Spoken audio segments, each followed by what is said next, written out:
My name is Lucas Bennett, and at 37 I've learned that some things in life don't come with instructions.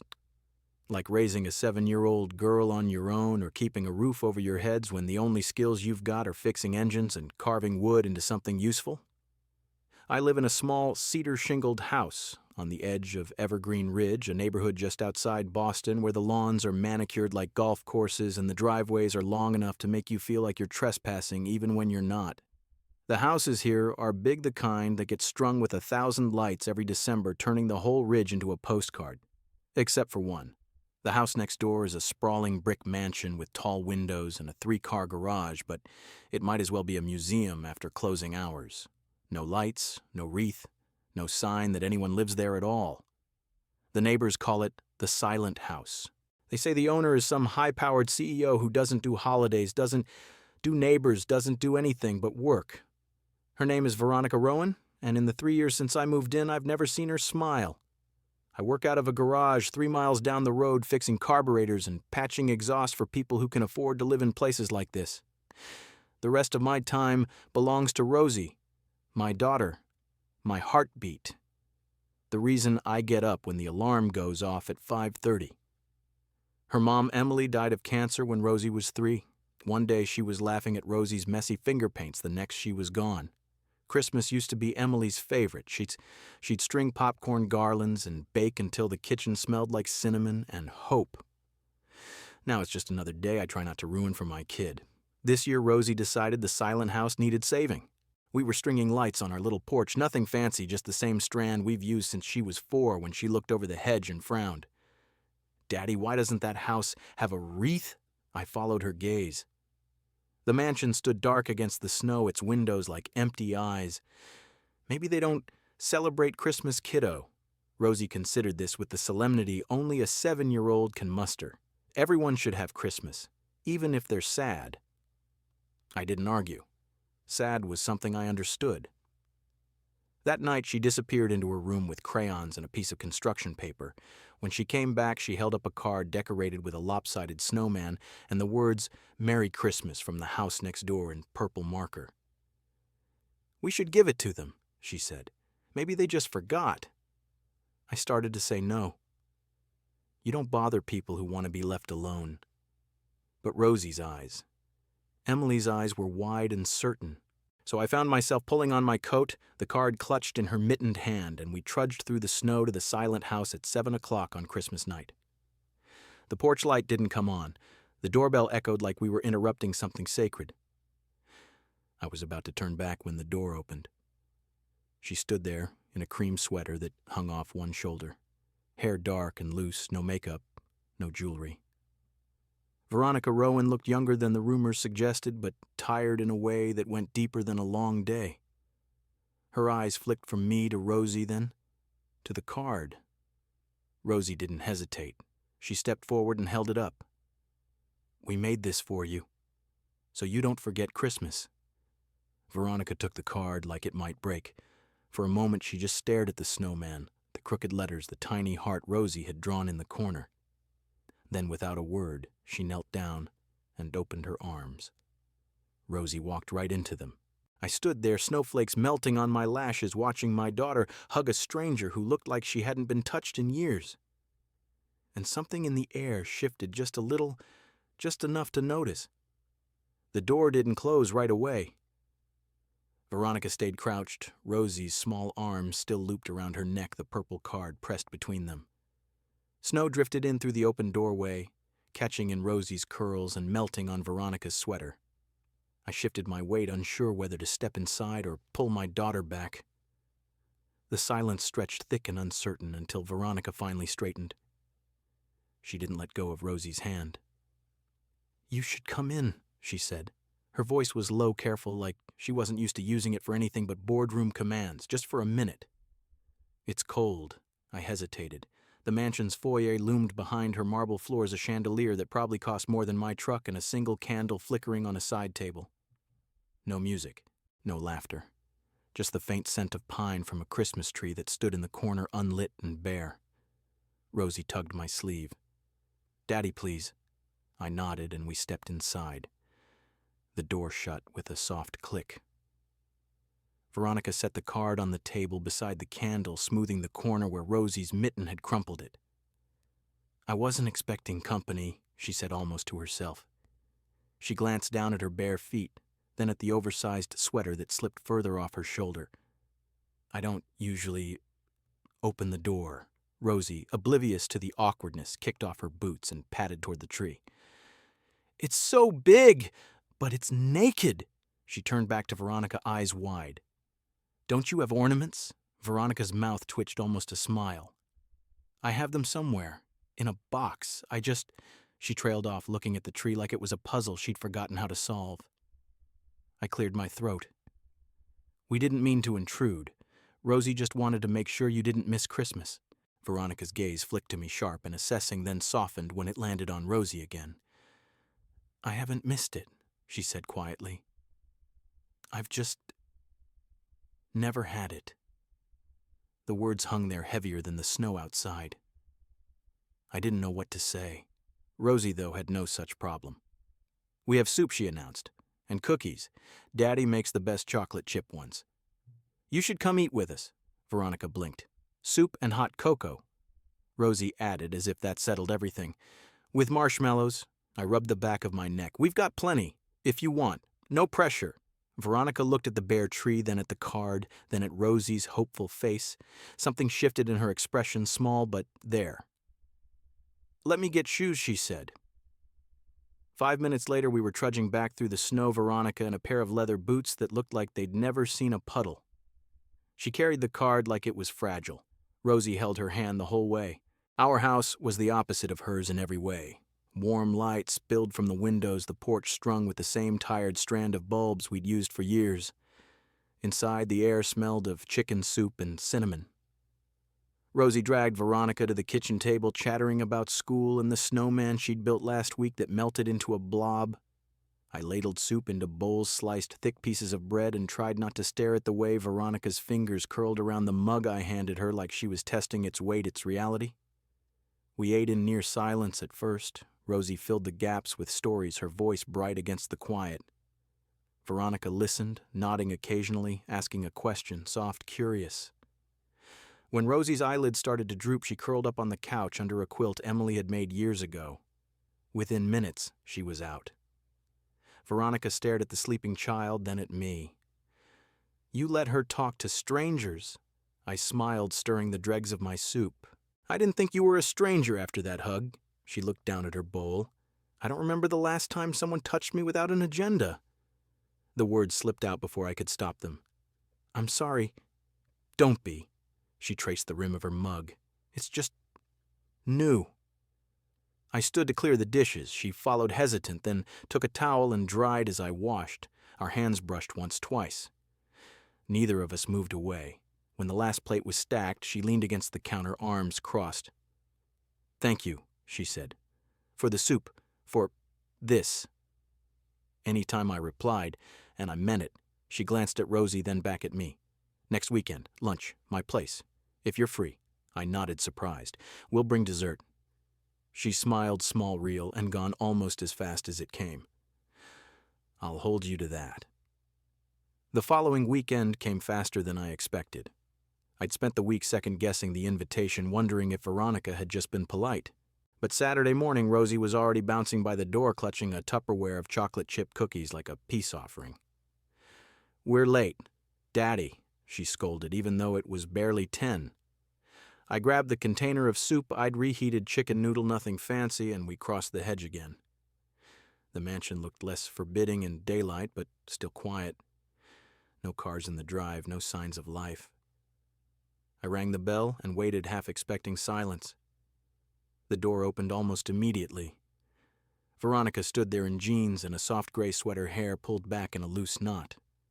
She looked normal, human. "You came," she said, like she hadn't quite believed we would. Rosie thrust the cookies forward. "We brought dessert." Veronica took the container, fingers brushing mine. "Come in." The house felt different in the light. Sun streamed through tall windows, catching dust motes in the air.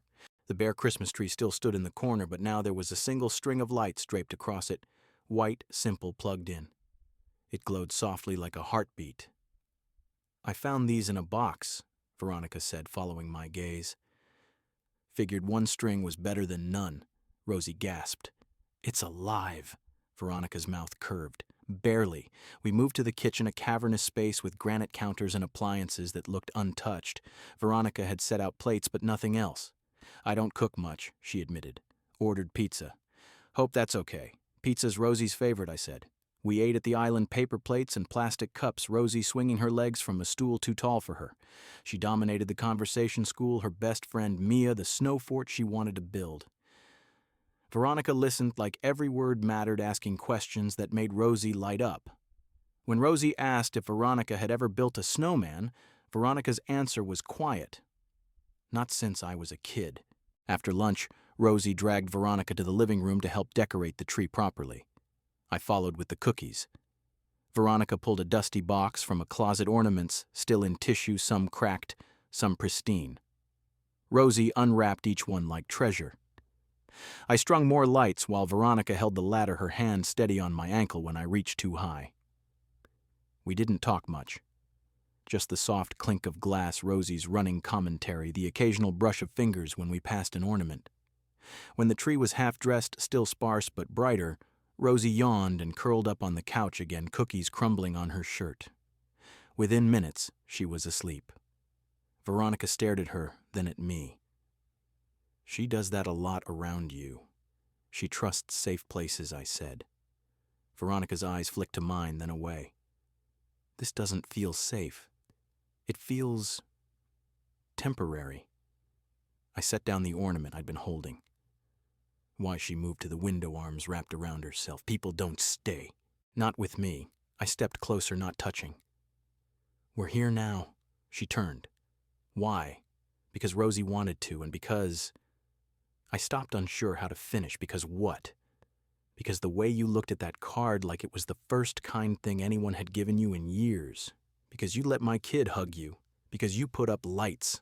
I didn't say any of that. Instead, because soup tastes better shared. She laughed, short, surprised reel. You're terrible at this. At whatever this is. I smiled. I'm a mechanic. I fix things. People are harder. She studied me. You fixed my porch light last week. I noticed. You left the bill on my doorstep with a 50. It was broken for a year. We stood there, the tree lights flickering between us. Rosie snored softly. Outside, snow started to fall again. Fat flakes drifting past the window. Veronica spoke first. I lost my parents when I was 16. Car accident. I learned early that attachments hurt. I nodded. I learned that at 34. She looked at Rosie. She's lucky to have you. She's all I have. Veronica's hand moved, then stopped. Mine did the same. We didn't touch. Not yet. But the space between us felt smaller. Lunch next weekend, she asked. We'll bring lasagna, I said. She smiled bigger this time. I'll find more lights. The lunches became a quiet rhythm. Every Saturday, Rosie and I crossed the hedge with something in our hands. Soup in a thermos, a loaf of bread still warm from the oven, a pie I'd thrown together after my shift. Veronica always opened the door like she'd been waiting, though she'd never admit it. The mansion started to change, inch by inch. The tree stayed up longer than it should have, lights twinkling even after the neighbors had packed theirs away. A wreath appeared on the door, simple green, no bow. Veronica said she'd found it in the attic. I didn't believe her. Rosie took over the kitchen like it was hers. She taught Veronica how to make peanut butter sandwiches with the crusts cut off, how to stir cocoa so the marshmallows melted just right. Veronica watched with the same focus she probably used in boardrooms, asking questions, taking mental notes. More cinnamon Rosie would command, and Veronica would obey, sleeves rolled up, flour on her cheek. I'd lean in the doorway, coffee in hand, watching my daughter turn a stranger's house into something that felt like ours. One Sunday in late January, the snow came down hard. I'd spent the morning fixing a neighbor's generator, hands numb by the time I got home. Rosie was at a friend's, so I trudged over alone with a thermos of coffee and a plate of cinnamon rolls. Veronica opened the door in leggings and an old Harvard sweatshirt, hair damp from a shower. You're early, she said, but stepped aside. The house was warm. A fire crackled in the fireplace, first time I'd seen it lit. She took the thermos, poured 2 mugs, and we sat on the couch without speaking. Outside, the world was white and still. Inside, the only sound was the fire and the soft clink of mugs. "You didn't have to come," she said. I was cold. She looked at me over the rim of her cup. "You're always cold. Occupational hazard." She set her mug down. I used to think warmth was overrated. Turns out I was wrong. I didn't answer, just watched the snow pile against the window.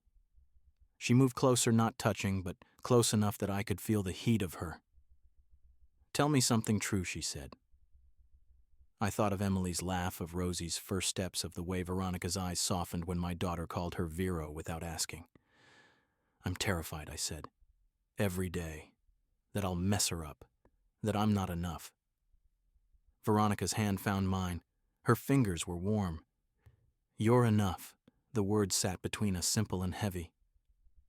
I turned my palm up, let her lace our fingers. We stayed like that until the fire burned low. February brought Valentine's Day. Rosie made cards for her whole class, including one for Veronica with a heart so big it took up the whole page. I brought lasagna garlic bread and a bottle of red I couldn't pronounce. Veronica had set the table with real plates, candles, a vase of grocery store roses.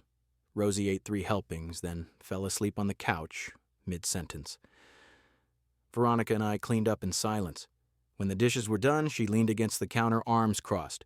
"I have a confession." I raised an eyebrow. "I looked you up," she said, "after the first lunch. Lucas Bennett, 37. Widowed 1 daughter, mechanic, woodworker, no social media. 1 speeding ticket from 2012. I laughed. "Stalker, due diligence." She smiled, but it faded. "I don't do this. People. Closeness. I'm good at contracts, not whatever this is."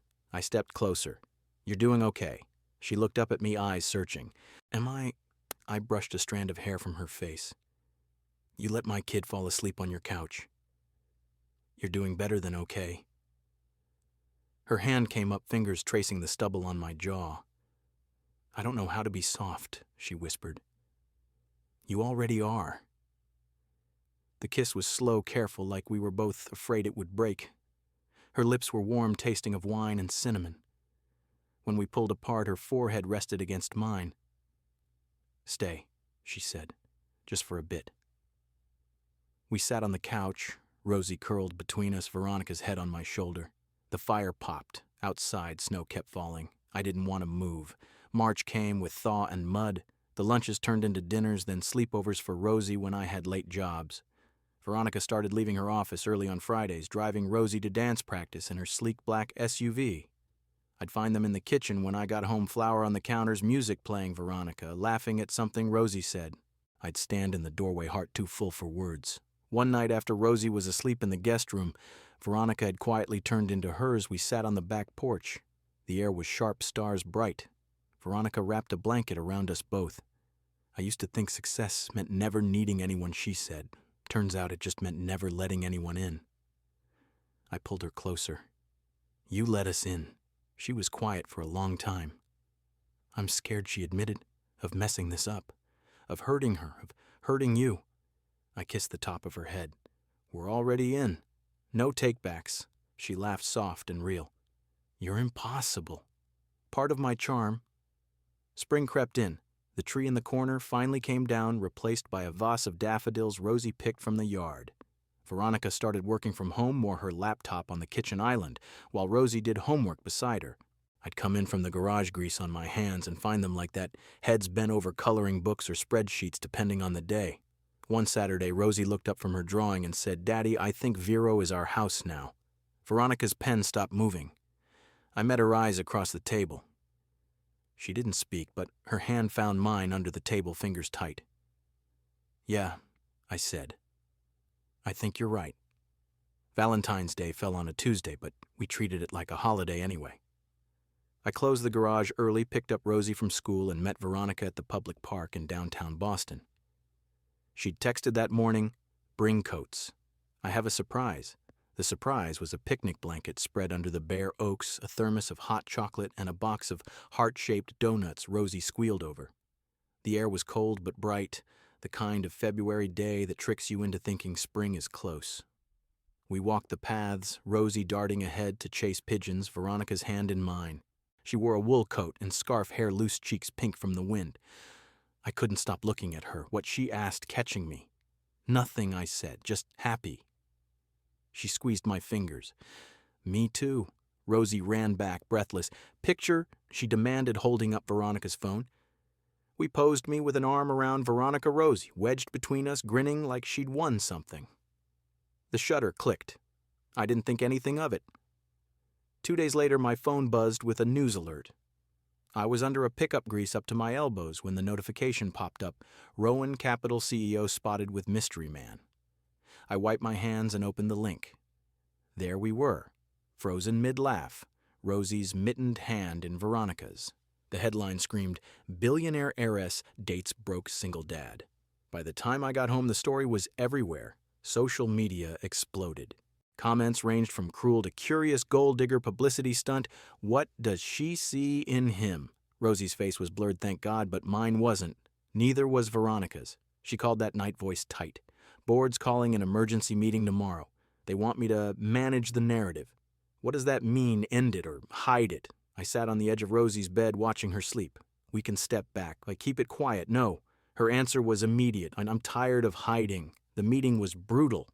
I didn't see it, but Veronica told me later. Harold Winters, chairman of the board, laid out the options like a prosecutor. Step down as CEO or terminate the relationship. The brand can't afford the distraction. Investors were spooked. Stock dipped. The narrative was clear love was a liability. That night she came to our house. Rosie was asleep. Veronica stood in the kitchen coat, still on eyes red. They gave me until Friday to decide. I pulled her into my arms. She was shaking. Whatever you choose, we're okay. She pulled back. No. You don't get it. This isn't just about me. It's about us. About her. She nodded toward Rosie's room. I won't let them make you a scandal. They already did. Then I'll fix it. Friday came. I kept Rosie home from school fielding calls from neighbors, a local reporter who somehow got my number. Veronica was silent all day. Then at 6 p.m., my phone lit up with a live stream link. Rowan Capital press conference. I clicked play. Veronica stood at a podium in the company lobby, cameras flashing. She looked calm, but I knew the set of her shoulders steel under silk. I'm addressing the recent photos, she began. Yes, I'm in a relationship. No, I won't end it. No, I won't hide it. The man in the picture is Lucas Bennett. He's a mechanic, a father, and the best person I know. The child is his daughter Rosie. She's 7. She likes donuts and snowmen. The room erupted. She raised a hand. I've spent 20 years building this company on the belief that success requires sacrifice. I was wrong. Success without love is just noise. Harold Winters tried to interrupt. She ignored him. Effective immediately, I'm stepping down as CEO. I'll remain a shareholder and advisor, but I'm done pretending a balance sheet matters more than a heartbeat. She looked straight into the camera. To the board, you can keep the title. I'm keeping my family. The feed cut to chaos. I sat frozen phone in my hand. Rosie wandered in, rubbing her eyes. Is Vero on TV? Yeah, kiddo. She climbed into my lap. Is she in trouble?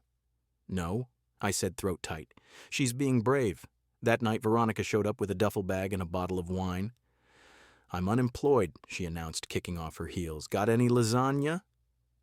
We ate on the couch, Rosie between us watching the news cycle spin itself out.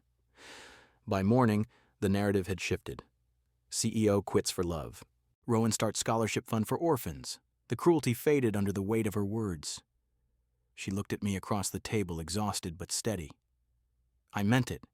Every word. I reached for her hand. I know. The weeks after the press conference were a blur of noise and quiet. Veronica's resignation dominated headlines for days, then slowly faded as the world moved on to the next scandal. Rowan Capital's stock stabilized. Harold Winters took the CEO chair with a smug press release about restoring focus. Veronica didn't fight it. She packed a single box, from her office photos, a worn notebook, the purple Christmas card Rosie had given her, and left the building without looking back. She showed up at our door that evening with the box under one arm and a pizza under the other. I'm officially a civilian, she said, stepping inside like it was the most natural thing. Rosie squealed, grabbed the pizza, and demanded to know if being fired meant more playdates. Veronica laughed, really laughed, and said it meant whatever we wanted it to. She didn't move in right away. Not officially. But her toothbrush appeared in the bathroom. Her coats filled the hall closet. The guest room became Vero's room, though she rarely slept there. Mornings I'd find her at the kitchen table with Rosie, helping with spelling words or packing lunches while I made coffee. She still drove the SUV, but now it had a booster seat in the back and a sticker Rosie had slapped on the window, "Honk if you love snowmen." The scholarship fund launched in March. Veronica named it after Emily, the Emily Bennett Foundation, without asking me first. I found out when the website went live: grants for kids who'd lost parents, trade school tuition for single dads, art supplies for classrooms. The first check she wrote was from her personal account. "It's what she would have wanted," she said simply. I couldn't argue. She still worked consulting gigs, board seats she actually enjoyed, but she was home by 3 most days. She'd pick Rosie up from school, take her to dance, then meet me at the garage when I closed. We'd eat dinner together, the 3 of us at the chipped wooden table I'd built when Rosie was a baby. Some nights Veronica cooked, most nights we ordered in. It didn't matter. The table was full. One April evening after Rosie was asleep, we sat on the porch swing I'd finally finished. The air smelled of lilacs and cut grass. Veronica leaned against me, barefoot, hair loose. "I used to think power was a penthouse office," she said. "Turns out it's this." I kissed her temple. "Told you." She smiled. "You're insufferable." "Part of my charm." She was quiet for a moment. "The board still calls, wants me back. Says I'm irreplaceable. Are you tempted?" "No." She turned to face me. "I spent years proving I didn't need anyone." "You proved I was wrong. I'm not going back to that." I took her hand. "You gave up everything." I traded it, she corrected. "For this, for mornings with spelling tests, for dance recitals, for you falling asleep on the couch with grease on your cheek." She touched my face. "Best deal I ever made." Summer came.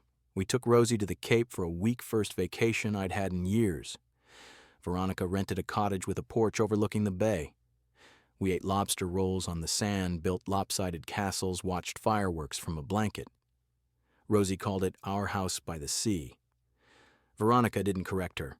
Fall brought new routines. Veronica started woodworking lessons in my shed, her hands, once manicured, now calloused from sandpaper and stain. She made a crooked birdhouse. Rosie painted it purple. I hung it by the porch.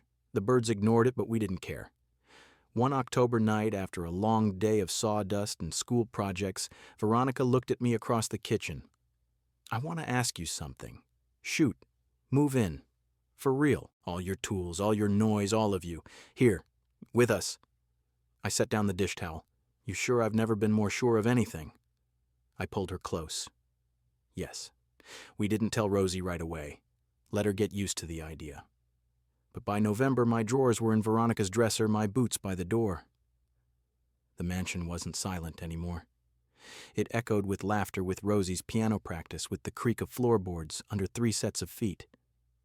December rolled around again. The ridge glowed with lights, but our house shone brightest.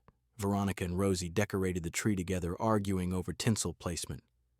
I strung the outside lights, same tired strand, but now joined by new ones Veronica had bought. The wreath on the door had a bow this time. Red. Rosie's choice.